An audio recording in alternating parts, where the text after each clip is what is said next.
Okay. सो बोलो गणेश भगवान की जय, वृंदावन बिहारी लाल की जय।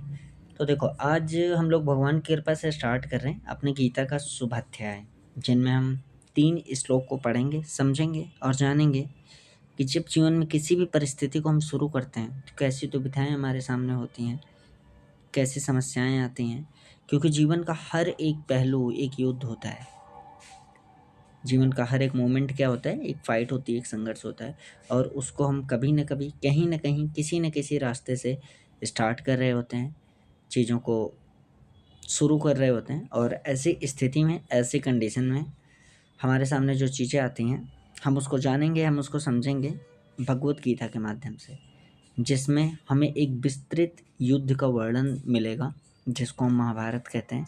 और उसकी शुरुआत में होने वाले तरह तरह के विवाद, संदेह, मन में आने वाले सवाल, और उससे हमारे जीवन में क्या क्या संदेश मिलता है, उसको जानने और समझने की कोशिश करेंगे। तथा गणेश भगवान के आशीर्वाद से हम अपने जीवन को आगे लेकर के चलेंगे। ठीक है।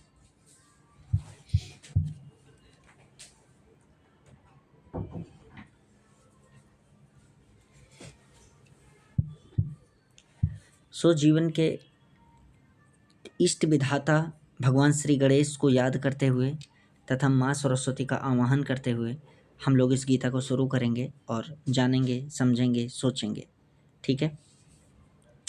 सबसे पहले भगवान श्री गणेश के एक श्लोक का उच्चारण करते हुए हम इसको शुरू करेंगे, और उसके बाद हम जानेंगे इसका हमारे जीवन में, या हम इस जीवन के संघर्ष में कैसे इसकी मदद से आसानी से जीवन को समझ सकते हैं और आसानी से अपने अच्छे रास्तों से अपने जीवन को सफल बना के कृष्णमय हो सकते हैं।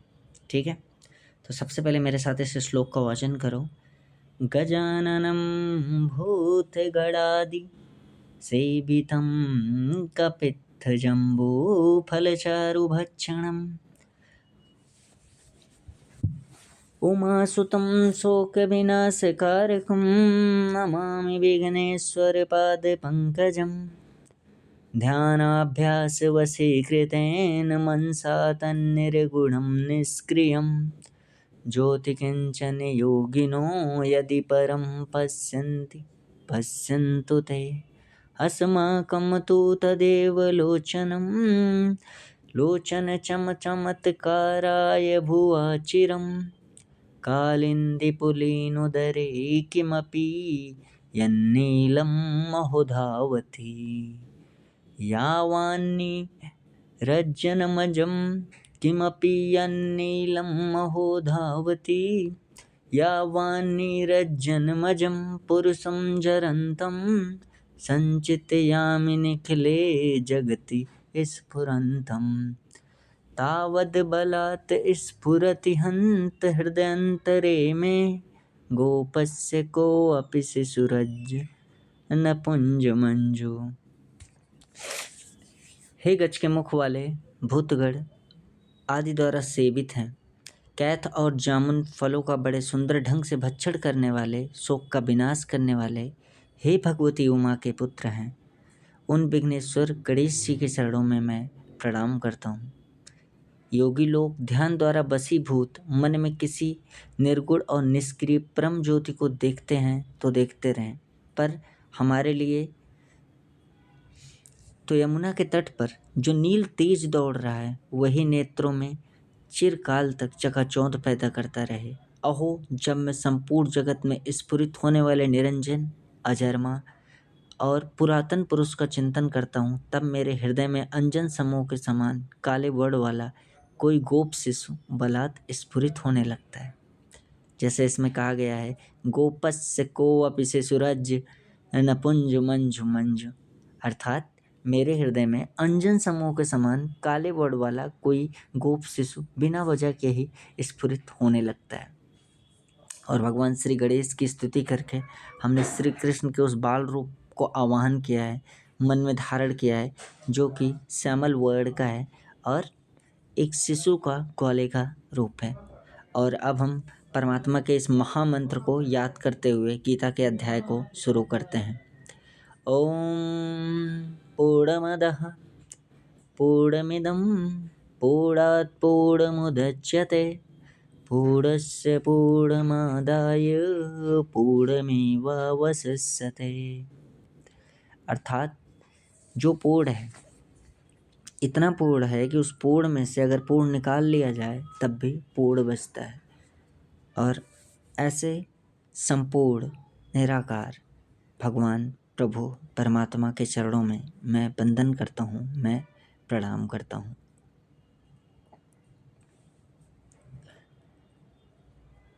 चलो कुछ और पढ़ते हैं।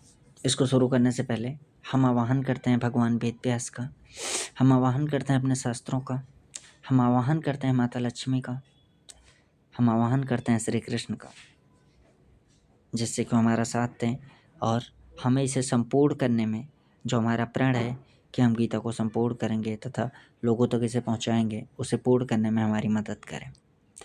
न विद्याये संश्रिण शरणम् अपि स्मनः चागुणः परित्यक्ता लोकैरपि वृजनयुक्तः श्रुतिजडः। जिनके पास ना विद्या है, ना धन है, ना कोई सहारा है, जिसमें ना कोई गुण है, ना वेद शास्त्रों का ज्ञान है, जिनको संसार के लोगों ने पापी समझ कर त्याग दिया, ऐसे मनुष्य भी जिन शरणागत पालक प्रभु की शरण लेकर संत बन जाते हैं, वो मुक्त हो जाते हैं।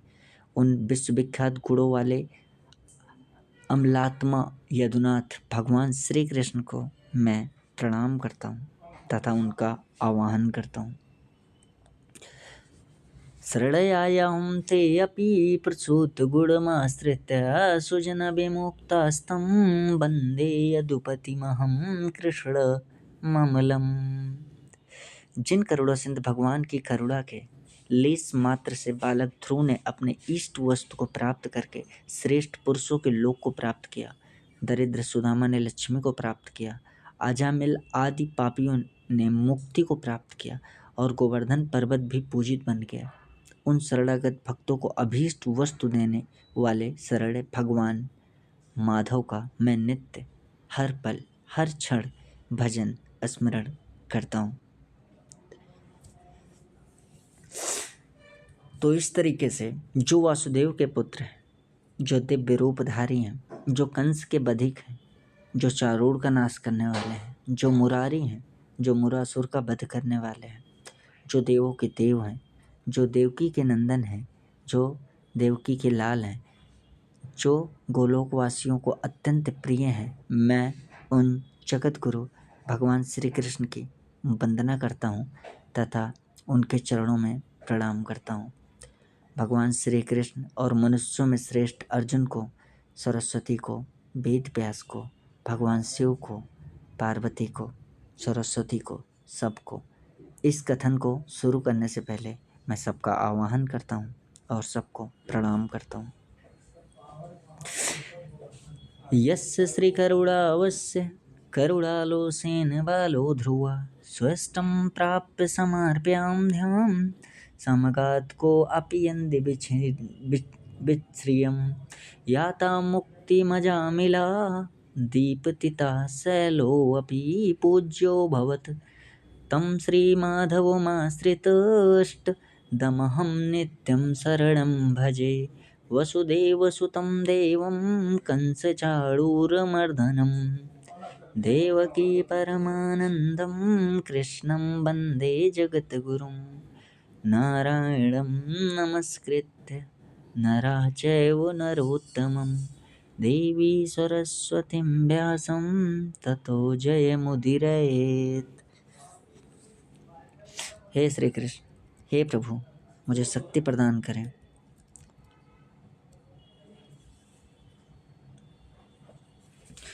अब हम भगवान श्री कृष्ण के आशीर्वाद से अपने प्रथम अध्याय को शुरू करते हैं तथा कोई भी गलती, किसी भी तरीके की, किसी भी त्रुटि के लिए हम पहले से ही भगवान गणेश, माता सरस्वती और भगवान श्री कृष्ण से क्षमा प्रार्थी हैं और उनसे कृपा करते हैं कि हम पर कृपा करें कि हम इसको पूरा कर पाएँ। बोलो श्री गणेश भगवान की जय। श्री परमात्मने नमः। श्री कृष्णाय नमः। देखो, तो यहाँ पे क्या हुआ है, हम महाभारत के उस चरण में जहाँ पर पांडवों का 12 वर्ष का वनवास तथा 1 वर्ष का अज्ञातवास। हुआ क्या था यहाँ पे कि पांडवों ने जुआ खेला था कौरवों के साथ में और अपना राजपाट हार गए थे तथा उस शर्त के मुताबिक उनको 12 वर्ष का अज्ञातवास, 12 वर्ष का वनवास और 1 वर्ष का अज्ञातवास दिया गया था और उसके बाद में उनके राज्य को वापस कर देने की बात रखी गई थी।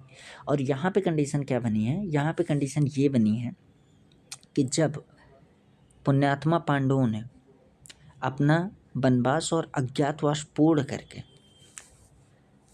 राजा धृतराष्ट्र के पास में उनकी सभा में जा कर के अपने राज्य की मांग करते हैं, तब वहाँ पे क्या होता है, उनको वो चीज़ देने से दुर्योधन मना कर देता है। तत्पश्चात भगवान श्री कृष्ण शांति दूत बन के जाते हैं तथा ऐसा ना करने के लिए कहते हैं तथा सबको मनाने की कोशिश करते हैं।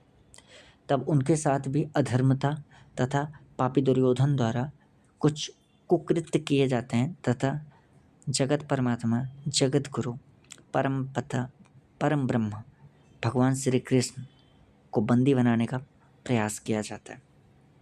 तत्पश्चात भगवान श्री कृष्ण कुपित होकर के दुर्योधन समेत उसके समस्त पापी राज्य का वध करने के लिए महाभारत जैसे युद्ध की महाघोषणा करते हैं। और उस महाघोषणा के बाद इस युद्ध को दुर्योधन भी स्वीकार करता है, माता कुंती भी स्वीकार करती है। मतलब सीधा है कि युद्ध की दोनों ओर से तैयारी होने लगती है। एक तरफ पांडव भगवान श्री कृष्ण के साथ और दूसरी तरफ पूरी कौरव सेना, जिसमें भी महानतम योद्धा भीष्म पितामह, गुरु द्रोणाचार्य, कृपाचार्य, अश्वत्थामा, कृतवर्मा, ऐसे करके हजारों ऐसे योद्धा थे जो अपने आप में ही बहुत ही महान थे। तो इस तरह से एक बहुत ही विनाशकारी, भयंकर, प्रलंकर युद्ध का गठन हो गया कुरुक्षेत्र की भूमि पर। एक तरफ कौरव सेना, एक तरफ भगवान श्री कृष्ण समेत पांडव सेना।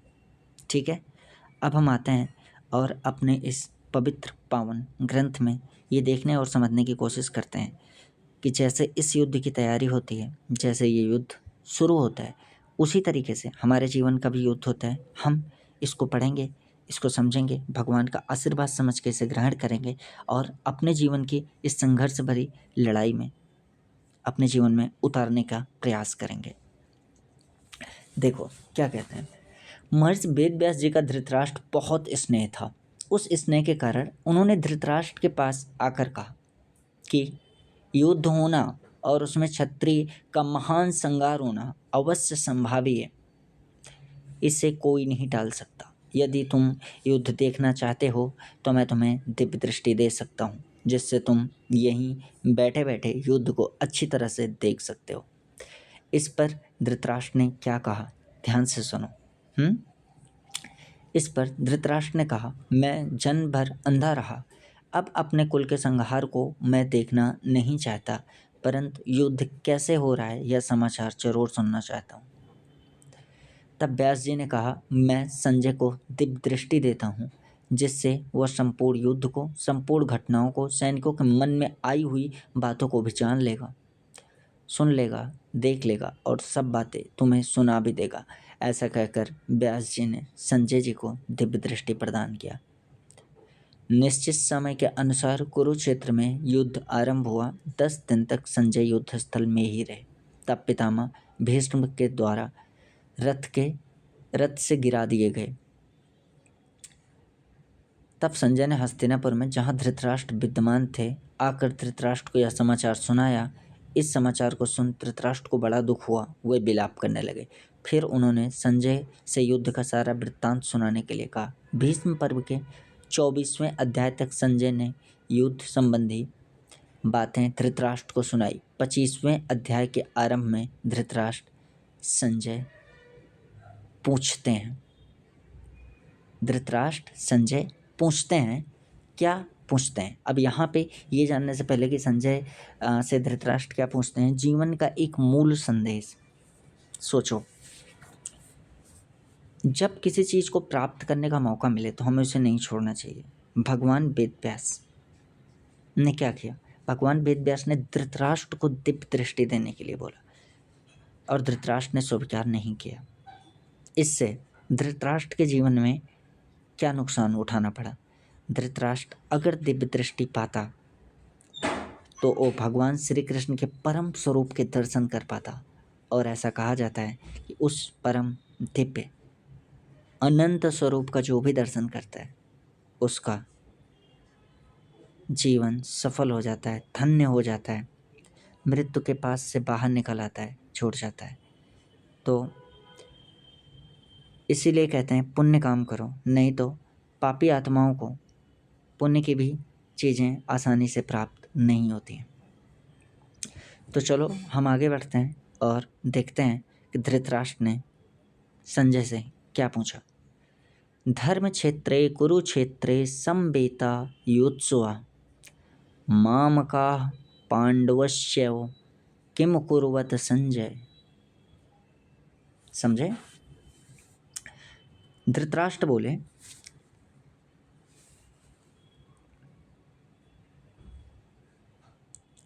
ये सवाल किसका था? धृतराष्ट्र का।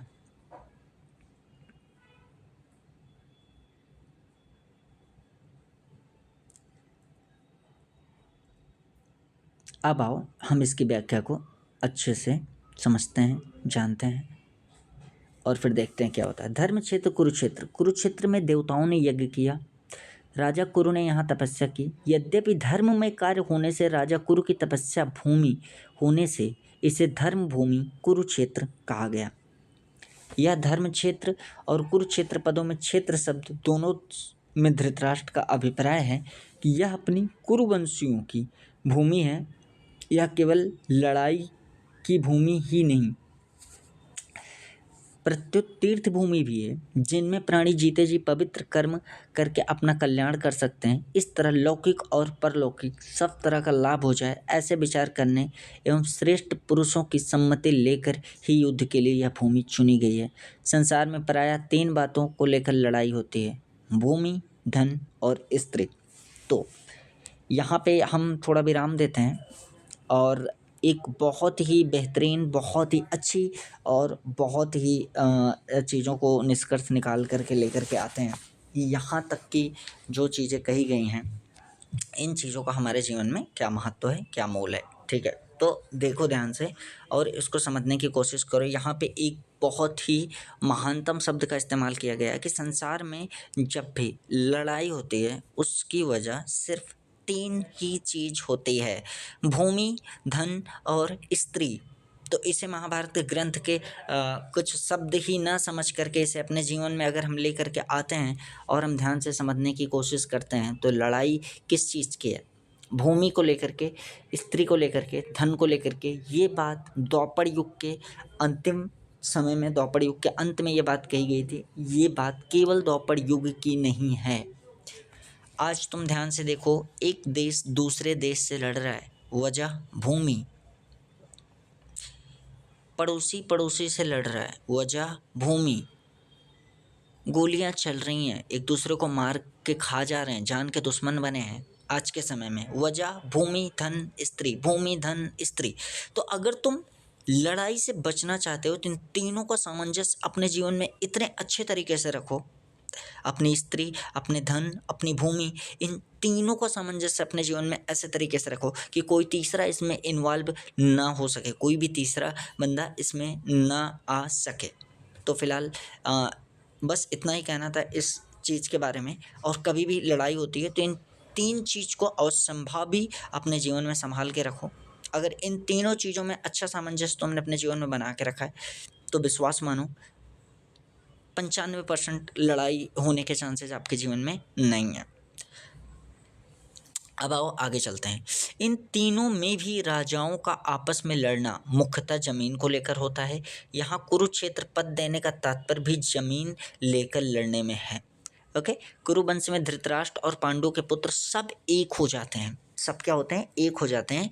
कुरुवंशी होने से दोनों का कुरुक्षेत्र में अर्थात राजा कुरु की जमीन पर समान हक लगता है। ओके, तो ये तो सबको पता है कि ये जो युद्ध हुआ था, ठीक है, वो ज़मीन को लेकर के, राज्य को लेकर के हुआ था। ठीक है।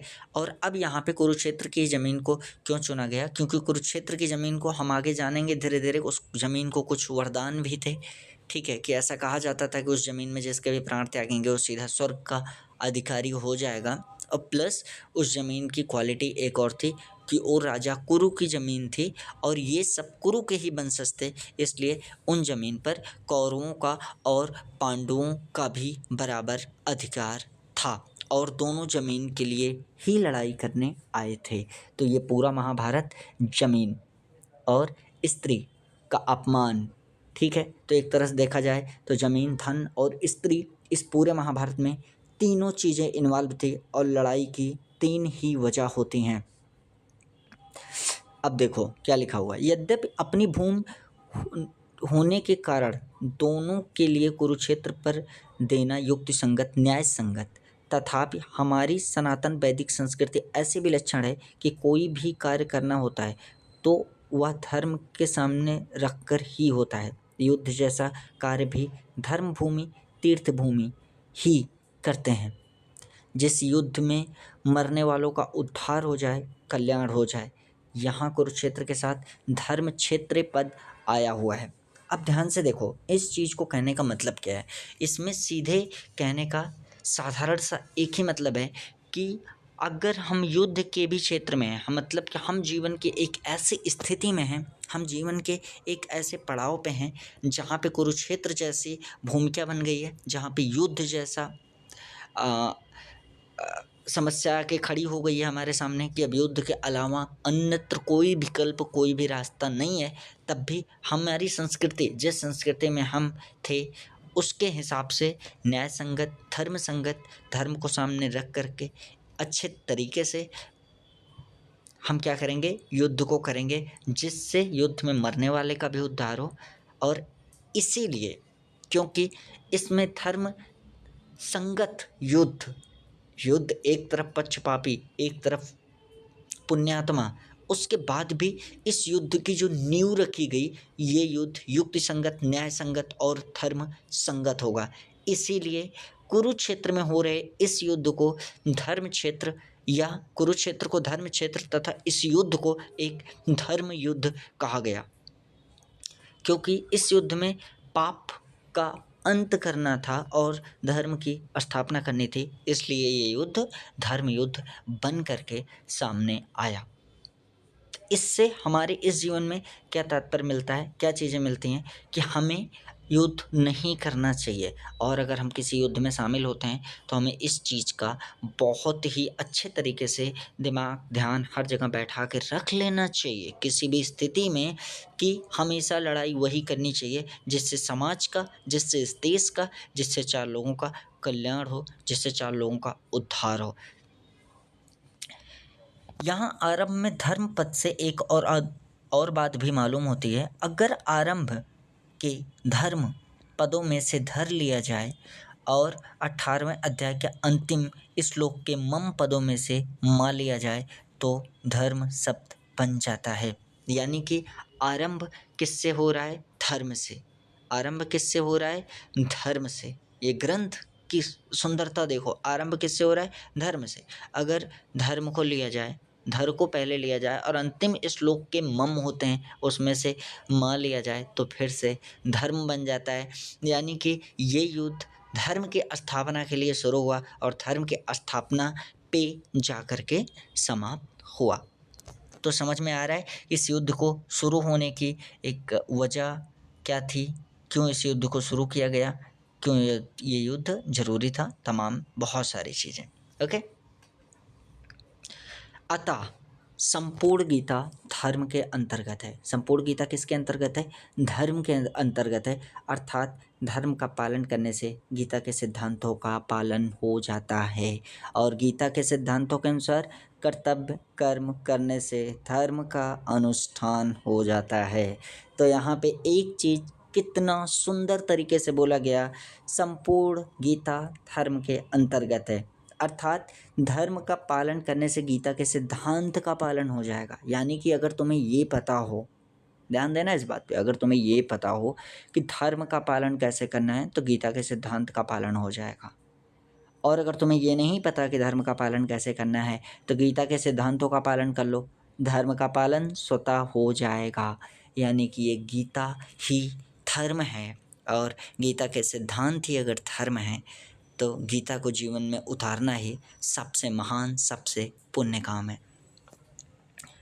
और गीता के सिद्धांतों के अनुसार कर्तव्य कम कर्म करने से धर्म का अनुष्ठान हो जाता है। यानी कि गीता के सिद्धांत ही धर्म का पालन है और हमारा कर्तव्य और कर्म ही धर्म है। हमारा कर्तव्य और कर्म ही धर्म है। अब आगे बढ़ते हैं और समझने की कोशिश करते हैं। इन धर्म क्षेत्रे कुरुक्षेत्रे पदों से सभी मनुष्यों को यह शिक्षा लेनी चाहिए कि कोई भी काम करना हो तो धर्म को सामने रखकर ही करना चाहिए। समझ में आ रहा है? धर्म को सामने रखकर ही करना चाहिए। प्रत्येक कार्य सबके हित की दृष्टि से ही करना चाहिए। जैसे अभी मैंने थोड़ी देर पहले शायद ये चीज़ बताया था कि अगर युद्ध अनिवार्य हो गया है, अगर युद्ध करना ही है तो ये सोच के करना चाहिए इस युद्ध से मेरा केवल स्वयं का हो या ना हो, मगर इस समाज का, इस देश का कल्याण होना चाहिए। अगर ऐसी स्थिति बन जाए और युद्ध के अलावा कोई विकल्प ना हो तभी युद्ध करना चाहिए। केवल अपने सुख आराम की दृष्टि से नहीं करना चाहिए। और कर्तव्य अकर्तव्य के विषय में शास्त्र को सामने रखने चाहिए। गीता 16वें अध्याय का 24वां श्लोक, उसमें होता है समवेता युयुत्सवः। क्या बोला गया है? समवेता युयुत्सवः। राजाओं द्वारा बार बार संधि का प्रस्ताव रखने पर भी दुर्योधन संधि करना स्वीकार नहीं किया। अभी थोड़ी देर पहले बताया था कि ऐसी स्थिति दुर्योधन ने बना ही दिया कि युद्ध के अलावा अन्यत्र कोई विकल्प नहीं रखा। राजाओं के द्वारा बार बार संधि का प्रस्ताव तक तो ठीक था, लास्ट में संधि का और शांति का प्रस्ताव रखने वाले स्वयं यदुवंशी, हमारे गोलोकवासी, हमारे भगवान, हमारे परमात्मा, हमारे श्री कृष्ण थे। जब दुर्योधन और धृतराष्ट्र ने उसको भी अस्वीकार कर दिया, उसको भी क्या किया? अस्वीकार कर दिया, तब युद्ध की स्थिति बनी। यानी कि हर समय अपनी ही जिद नहीं पकड़नी चाहिए, ठीक है? लोगों को सुनना चाहिए और उनकी भी बातों को समझने की कोशिश करनी चाहिए, चेष्टा करनी चाहिए। अपने स्वयं के हित के लिए लाखों करोड़ों की बलि नहीं देनी चाहिए। इतना ही नहीं, भगवान श्री कृष्ण के कहने पर भी मेरे पुत्र दुर्योधन ने स्पष्ट कह दिया कि बिना युद्ध के मैं तीखी सुई की नोक के जितने भी जमीन पांडवों को नहीं दूंगा।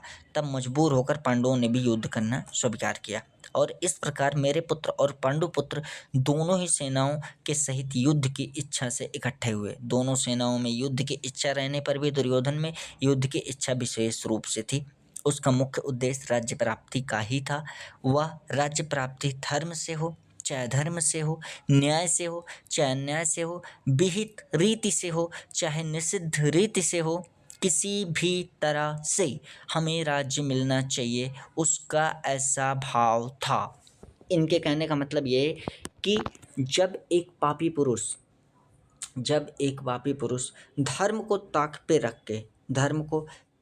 रख के दूसरों के दुख को ना देखते हुए, समाज का कल्याण ना देखते हुए, संसार को ना देखते हुए, किसी भी चीज़ को ना देखते हुए अपने निजी स्वार्थ के लिए साम दाम दंड भेद इन केन प्रकारेण किसी भी तरीके से जीत की भावना और युद्ध की भावना और मोह की भावना, ये ज़मीन, ये सारी चीज़ें, ये मेरा राज्य, ये ऐसी भावना जिसमें प्रकट हो जाए, ऐसा पुरुष इंसान नहीं असुर बन चुका होता है, राक्षस बन चुका होता है। यानी कि यहाँ पे कहने का सिंपल सा मतलब था, उस समय दुर्योधन एक जिसमें ना तो इंसानियत बची थी, ना तो मानवता बची थी, ना तो देवत्व बचा था। इतने महान कुल में जन्म लेने के बावजूद भी उसमें एक राक्षसी गुण थे, उसमें एक राक्षसी प्रवृत्ति और अंततः उसकी ये चेष्टा, ये लालसा, उसकी ये निषिद्ध पापी भावना ने एक ऐसे महानतम युद्ध को जन्म दे दिया जिसमें करोड़ों लोगों की बलि चढ़ने वाली थी। पांडवों में धर्म की मुख्यता थी। उनका ऐसा भाव था कि हम चाहे जैसा जीवन निर्वाह कर लेंगे पर अपने धर्म में बाधा नहीं आने देंगे, धर्म के विरुद्ध नहीं चलेंगे। इस बात को लेकर महाराज युधिष्ठिर युद्ध नहीं करना चाहते थे, परंतु जिस माँ की आज्ञा से युधिष्ठिर चारों भाइयों सहित द्रौपदी से विवाह किया था, उसी माँ की आज्ञा होने के कारण महाराज युधिष्ठिर की युद्ध में प्रवृत्ति हुई थी। अब देखो यहाँ पे समस्या क्या थी कि पांडवों में धर्म की मुख्यता थी, क्योंकि युधिष्ठिर स्वयं धर्म के अवतार थे, धर्म पुरुष थे, धर्मराज थे। तो वहाँ पे धर्म था और धर्म के विरुद्ध किसी भी स्थिति में नहीं जाते। लेकिन बहुत सारी स्थितियाँ ऐसी बन गई और फिर माँ के आदेश होने पर तथा धर्म की स्थापना करने के लिए, न्याय की स्थापना करने के लिए भगवान श्री नारायण श्री कृष्ण की प्रेरणा से, उनकी आज्ञा से ये युद्ध का गठन हुआ। ये युद्ध का गठन हुआ और युद्ध की शुरुआत हुई। अभी तक जो हम पढ़ रहे हैं, जो हम जान रहे हैं, जो हम समझ रहे हैं, ये पृष्ठभूमि है इस युद्ध की। ये पृष्ठभूमि है इस युद्ध की। अब आगे क्या लिखा हुआ है? नंबर 1 ध्यान से पढ़ो। यावद्दिति श्रेया शोच्या विद्धेत गृढ़ केशो तवाद पे परित्याजम भूर्मेन पांडवान प्रति। माता कुंती बड़ी सहिष्णु थी, कष्ट से बचकर सुख आराम राज्य आदि चाहना, यह बात उसमें नहीं थी। वही एक ऐसी विलक्षण माता थी जिसे भगवान से विपत्ति का ही वरदान मांगा था। उसने सुख लोलुपता नहीं थी, परंतु उसके मन में दो बातों को लेकर बड़ा दुख था। पहली बात, राज्य के लिए कौरव पांडव आपस में लड़ते चाहे जो करते, पर मेरी प्यारी पुत्रवती द्रौपदी इन दुर्योधन दुष्टों सभा में नग्न करना चाहा, अपमानित करना चाहा, ऐसी घृणित चेष्टा करना मनुष्यता नहीं। यह बात माता कुंती को बहुत बुरी लगी। माता कुंती का क्या कहना है? माता कुंती का ये कहना है कि माता कुंती का ये कहना है कि अगर इन दोनों भाइयों का आपसी ज़मीन का विवाद था, ये खेलें, ये चौसर खेलें, युद्ध खेलें, जुआ खेलें, लेकिन एक कुलवधू को राज्यसभा में ला करके हजारों पुरुषों के सामने नग्न करने की कोशिश करना, ये अथक अधर्म अनंत पाप है। इससे बड़ा पाप इस सृष्टि में कोई हो ही नहीं सकता। ये एक बाल भ्रूण हत्या से भी बड़ा पाप है। अतः कुंती इस बात से रुष्ट होकर के पांडवों को युद्ध करने का आदेश देती हैं। अब देखते हैं आगे क्या होता है। अर्थात केवल माँ की आज्ञा, किसकी आज्ञा? केवल माँ की आज्ञा पालन रूप से ही युधिष्ठिर युद्ध की इच्छा वाले हुए। तात्पर्य है कि दुर्योधन आदि तो राज्य को लेकर ही युत्सु थे, पर पांडव धर्म को लेकर ही युत्सु बने थे। देखो, दुर्योधन आदि किसके लिए लड़ रहे थे? राज्य के लिए, मुझको राज्य चाहिए, मुझको राज्य चाहिए। मगर दुर्योधन वगैरह जो राज्य कर रहे थे ऑलरेडी, वो सब किस रास्ते पर निकल चुके थे? पाप के रास्ते पर निकल चुके थे। अब पांडवों की मजबूरी बन गई, धर्म की स्थापना करनी है तो इन पापियों से युद्ध करना ही पड़ेगा। इन पापियों से क्या करना पड़ेगा? युद्ध करना ही पड़ेगा। ठीक है, ओके।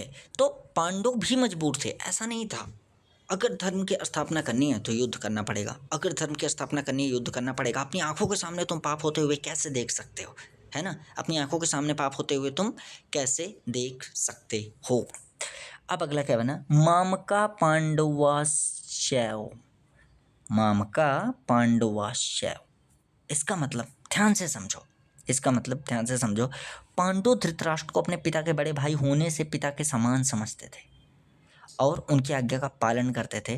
धृतराष्ट्र के द्वारा अनुचित आज्ञा देने पर भी पांडव उचित अनुचित का विचार न करके उनकी आज्ञा का पालन करते थे। अतः यहाँ मामका पद के अंतर्गत कौरव और पांडव दोनों आ गए। फिर भी पांडवा पद अलग देने का तात्पर्य है धृतराष्ट्र अपने पुत्रों में तथा पांडु पुत्रों में समान भाव नहीं रखते थे। उनमें पक्षपात था, अपने पुत्रों के प्रति मोह था। वे दुर्योधन आदि को अपना मानते थे पर पांडवों को अपना नहीं मानते थे। इसके कारण उन्होंने अपने पुत्रों के लिए मामका और पांडु के पुत्रों के लिए पांडवा पद का प्रयोग किया। मामका मतलब मेरे अका, मेरे पुत्र, और उधर क्या बोले? पांडवा मतलब पांडव के पुत्र। अगर ये शब्द मामका पांडवा धृतराष्ट्र के शब्द थे और धृतराष्ट्र पांडवों को मेरे पुत्र और दुर्योधन वगैरह को मेरे पुत्र और पांडवों को अपना पांडवों के पुत्र समझते थे। वो दोनों पुत्रों में कभी समानता का भाव नहीं रखते थे। इसकी वजह से वो एक जिम्मेदार राजा के पद पर थे, जिसकी वजह से उन्होंने अपने पुत्रों की तरफ झुकाव किया और सही न्याय नहीं दिया, और उन्होंने भी जानबूझकर पुत्र मोह में आकर अन्याय किया, और इस अन्याय ने जन्म दिया एक महायुद्ध का, एक महाभारत का। क्योंकि जो भाव भीतर होते हैं वही प्रायः वाणी से बाहर निकलते हैं। इस द्वैधी भाव के कारण ही धृतराष्ट्र को अपने कुल के संहार का दुख भोगना पड़ा। इसमें मनुष्य मात्र को यह शिक्षा लेनी चाहिए कि वह अपने घरों में, मोहल्लों में, गांवों में, प्रांतों में, देशों में, संप्रदायों में द्वैधी भाव अर्थात ये अपने हैं, ये दूसरे हैं, ये मेरा है, ये तेरा है, ऐसा भाव न रखें। कारण कि द्वैधी भाव आपसे प्रेम, स्नेह छीन कर कलह, रोष, अशांति पैदा कर देता है। यहाँ पांडवा पद के साथ एवं पद देने का तात्पर्य है कि पांडव तो बड़े धर्मात्मा हैं, अतः उन्हें युद्ध नहीं करना चाहिए।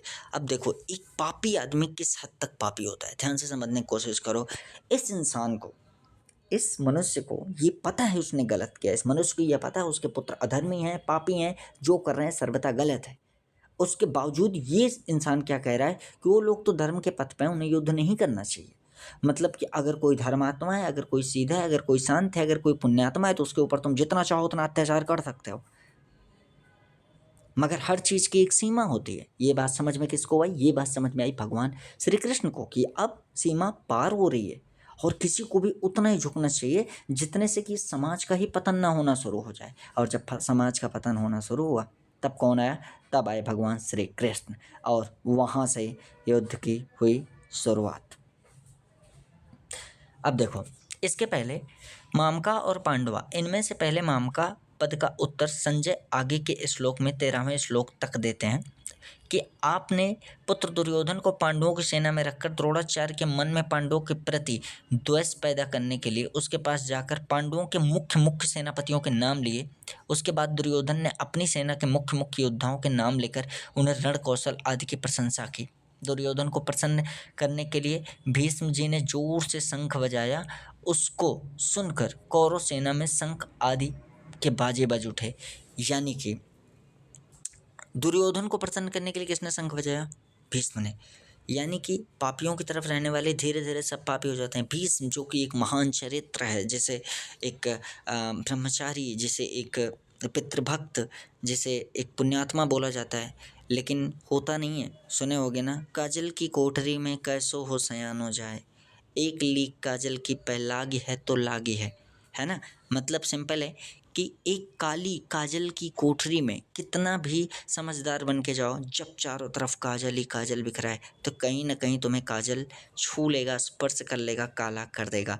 यानी पापियों के बीच में निरंतर कितनी भी बड़े पुण्यात्मा क्यों ना बैठें, मन कुछ न कुछ पापी प्रवृत्ति को अपना ही लेगा, क्योंकि मन बहुत चंचल होता है। ठीक है, तो ऐसे माहौल से, ऐसे वातावरण से भी हमको बचना चाहिए। यहाँ पे हमको ये सीख मिलती है। ठीक है, उसको सुनकर कौरव सेना में भी आदि संख्य बाजे बज उठे। फिर 14वें श्लोक से 19वें श्लोक तक पांडवा पद का उत्तर देंगे कि रथ में बैठे हुए पांडव पक्षी भगवान श्री कृष्ण परमात्मा ने शंख बजाया। उसके बाद अर्जुन, भीम, युधिष्ठिर, नकिल, सहदेव आदि ने भी अपने अपने शंख बजाए, जिससे दुर्योधन की सेना का हृदय दहल उठा। उसके बाद भी संजय पांडवों की बात कहते कहते 20वें श्लोक से श्री कृष्ण और अर्जुन के संवाद का प्रसंग आरंभ कर देंगे। मतलब श्री कृष्ण और अर्जुन के संवाद का मतलब प्रसंग कहाँ से आरंभ होगा? 20वें श्लोक से आरंभ होगा। इसके पहले हम भूमिका, हम निवारण, हम युद्ध, किसी भी चीज़ को शुरू करने से पहले, चाहे वो तुम्हारा जीवन हो, चाहे कोई युद्ध हो, हर जगह संघर्ष है, हर जगह युद्ध है। आप जीवन में हैं तब भी वो एक युद्ध है। ठीक है, हर जगह की एक भूमिका को देखेंगे और बहुत सारी चीज़ों को हम क्या करेंगे? समझेंगे। किम कुर्वत किम शब्द के 3 अर्थ होते हैं: विकल्प, निंदा और प्रश्न। ध्यान देना, किम कुरुवत में किम शब्द के 3 अर्थ होते हैं, विकल्प, निंदा, निंदा मतलब आक्षेप मीन्स ब्लेम करना, और प्रश्न, युद्ध हुआ कि नहीं। इस तरह का विकल्प तो यहाँ लिया नहीं जा सकता क्योंकि अभी युद्ध शुरू ही नहीं हुआ, क्योंकि नहीं, जब इस शब्द का इस्तेमाल किया गया था तब युद्ध 10 दिन तक हो चुका है, यानी कि युद्ध हुआ कि नहीं, ये तो प्रश्नवाचक शब्द तो यहाँ पे है नहीं। और भीष्म जी रथ से गिरा देने के बाद संजय हस्तिनापुर आकर धृतराष्ट्र को वहाँ की घटना सुना रहे हैं। मेरे और पांडु पुत्रों ने ये क्या किया, जो कि युद्ध कर बैठे, उनको युद्ध नहीं करना चाहिए, ऐसी निंदा या आक्षेप भी नहीं लिया जा सकता क्योंकि युद्ध तो चल ही रहा था और धृतराष्ट्र भीतर भी आक्षेप पूर्वक पूछने का भाव नहीं था, यानी कि धृतराष्ट्र के अंदर अभी भी ये भाव नहीं आया था कि मेरे पुत्रों ने और पांडु पुत्रों ने आपस में ये क्या कर लिया। ठीक है, चलो बीच में कुछ बातें हैं, हम उसको भी समझते हैं। दूसरी बात, भगवान श्री कृष्ण पांडवों की ओर से संधि का प्रस्ताव लेकर हस्तिनापुर आए तो दुर्योधन, दुशासन, कर्ण, शकुनी आदि ने भगवान को पकड़कर कैद करना चाहा। जैसे कि मैंने तुम्हें बताया, भगवान के साथ धृष्टता हुई थी। इस बात को सुनकर कुंती के मन में यह विचार हुआ कि अब इन दुष्टों को जल्द ही खत्म करना चाहिए, कारण कि इनके जीते रहने से इनके पाप बढ़ते ही चले जाएंगे, जिससे इनका बहुत नुकसान होगा। इन्हीं 2 कारणों से माता कुंती ने पांडवों को युद्ध करने के लिए आज्ञा दी थी। यद्यपि कौरव शब्द के अंतर्गत धृतराष्ट्र के पुत्र दुर्योधन आदि और पांडु के पिता युधिष्ठिर आदि सभी आ जाते हैं। ठीक है, कुरुवंशी था पूरा, तो सिंपल है कि पांडव को और धृतराष्ट्र के सारे पुत्र सभी आ जाएंगे। तथापि दुर्योधन, धृतराष्ट्र ये सब कौरव नहीं मानते थे पांडवों को, इसकी वजह से यहाँ पे कौरव शब्द बोला गया। चलो ठीक है, उनको कौरव पांडव ऐसे बोला गया, बल्कि कौरव तो सभी थे। तथापि इन श्लोक में धृतराष्ट्र ने युधिष्ठिर आदि के लिए पांडव शब्द का प्रयोग किया है। अतः व्याख्या में कौरव शब्द दुर्योधन आदि के लिए ही दिया गया है, यानी कि जहाँ पे भी हम कौरव बोलेंगे वहाँ पे धृतराष्ट्र के सारे पुत्र आएंगे। धृतराष्ट्र के मन में द्वैधिभाव था कि दुर्योधन आदि मेरे पुत्र हैं और युधिष्ठिर आदि मेरे पुत्र नहीं हैं, प्रत्युत पांडु के पुत्र हैं। अभी तो क्या है, वो पांडव के पुत्र हैं। इस भाव के कारण दुर्योधन का भीम को विष खिलाकर जल में फेंक देना, लाक्षागृह में पांडवों को जलाने का प्रयत्न करना, युधिष्ठिर के साथ छल पूर्वक जुआ खेलना, पांडवों को नाश करने के लिए सेना लेकर वन में जाना आदि कार्यों को करने में दुर्योधन को धृतराष्ट्र ने कभी मना नहीं किया, कि उनके भीतर यही भाव था कि अगर किसी भी तरीके से पांडवों का नाश हो जाए तो मेरे बेटे का राज्य निष्कंटक हो जाएगा, सुरक्षित हो जाएगा, कोई टेंशन ही नहीं साला यहाँ पे, है ना। तो इस तरीके से मन में इतना नीच भाव, इतने नीच कर्म रखने की वजह से हर तरह से दुर्योधन ने पांडवों को जान से मारने की कोशिश की। मगर वो एक कहावत सुने हो, जाके राखे साइयाँ मार सके न कोई, जिसकी रक्षा स्वयं भगवान श्री कृष्ण कर रहे हो, उसे धृतराष्ट्र तो क्या, धृतराष्ट्र जैसे हजारों राजा महाराजा आकर के भी उसका कुछ नहीं बिगाड़ सकते। यहाँ आए मामका और पांडवों का अलग अलग वर्णन करने की दृष्टि से ही आगे संजय के वचनों में दुर्योधन और पांडवा शब्द प्रयोग हुआ। ठीक है, तो यहाँ पे कौरव शब्द हम दुर्योधन एंड कंपनी के लिए, मतलब दुर्योधन की तरफ से युद्ध कर रहे उन सब के लिए प्रयोग करेंगे, और पांडव शब्द कृष्ण के साथ में रहने वाली पूरी पांडु के पुत्रों के लिए हम पांडव शब्द का इस्तेमाल करेंगे। ठीक है, क्योंकि युद्ध तो चल ही रहा था भीतर, और धृतराष्ट्र के भीतर भी आक्षेप पूर्वक पूछने का प्रश्न। यहाँ किम शब्द का अर्थ प्रश्न लेना ही ठीक बैठता है। यहाँ किम शब्द का अर्थ प्रश्न लेना ही ठीक बैठता है। धृतराष्ट्र संजय से भिन्न भिन्न प्रकार की छोटी बड़ी सभी घटनाओं को अनुक्रम से विस्तारपूर्वक ठीक ठीक जानने के लिए ही प्रश्न कर रहे हैं। क्या करने के लिए? ठीक ठीक जानने के लिए ही प्रश्न कर रहे हैं। तो अब आओ हम इसका परिशिष्ट भाव देखते हैं, परिशिष्ट मीन देखते हैं क्या होता है और क्या नहीं होता है। अब यहाँ पे क्या हुआ, मेरे पुत्र मामकः और पांडु के पुत्र पांडवा, इस मतभेद से ही राग द्वेष पैदा हुए। मेरे, ये मेरा है वो तुम्हारा है, ये मेरा पुत्र है वो मेरा पुत्र नहीं है, ये मेरा राज्य है वो तुम्हारा राज्य नहीं है, ऐसी मैं और तुम की भावना से ही युद्ध पैदा हुए। और आज के भी समय में इसी भावना से जीवन में बहुत कुछ विनाश हो रहा है, कितनों का जीवन नष्ट हो रहा है, देश देश लड़के खत्म हो जा रहे हैं, तरह तरह की कला की स्थिति आज भी हमारे इस कलयुग के युग में पैदा है, बन गई है, युद्ध चल रहे हैं, बहुत सारी चीज़ें। इसी भावना से लड़ाई हुई, हलचल हुई, धृतराष्ट्र के भीतर पैदा हुए राग द्वेष का फल ये हुआ कि 100 के 100 कौरव मारे गए पर पांडव एक भी नहीं मारा गया।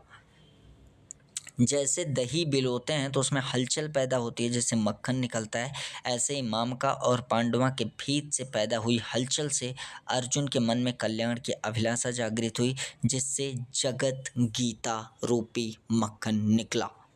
जिससे क्या निकला? जगत गीता रूपी मक्खन निकला।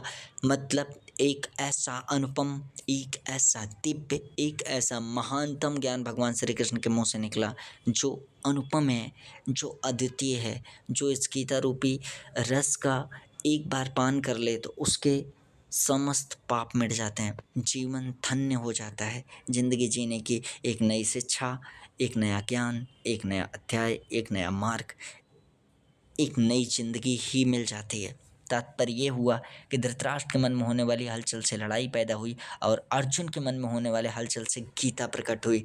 इसे कहते हैं पापियों के मन की हलचल और पुण्यात्माओं के मन की हलचल।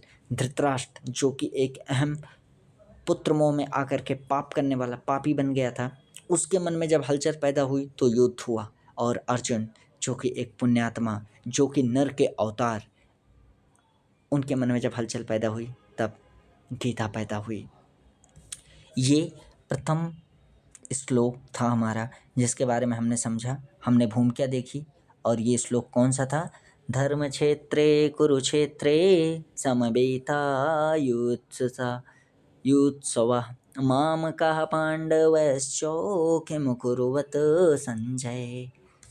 तो आज के लिए हम इतनी चीज़ें जानेंगे और अध्याय प्रथम से हमारे जीवन में ये निकल के आता है किस तरीके से कितनी सारी गलतियों का, कितने सारे पापों का समावेश होते होते छोटी छोटी गलतियाँ, छोटे छोटे पाप, इनको नज़रअंदाज किया गया। मैं, तुम, जमीन, जुआ, किसी भी गलत तरीके की संगति के लोग के साथ रहने का, किसी भी तरीके से पाप करने का, किसी भी तरीके का जो एक रिजल्ट था, रिजल्ट क्या सामने आया, परिणाम क्या उसका निकल के सामने आया? एक युद्ध, महायुद्ध, महाविनाश। और ये इसकी भूमिका थी।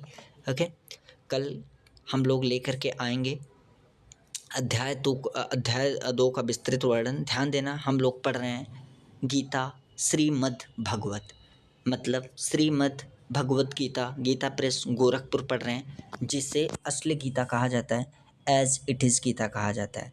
ठीक है, तो आओ हम लोग इसका ऊपर में थोड़ा सा चित्रण देख लेते हैं कि ये किताब भी अगर किसी को लेकर के पढ़नी होती है, ये कैसी दिखती है। हम लोग 90 संस्करण पे हैं। ये कुछ ऐसे दिखती है। श्रीमद् भगवत गीता साधक संजीवनी परिशिष्ट सहित हिंदी टीका, गीता प्रेस गोरखपुर, स्वामी राम सुखदास। ठीक है, ये रही गीता।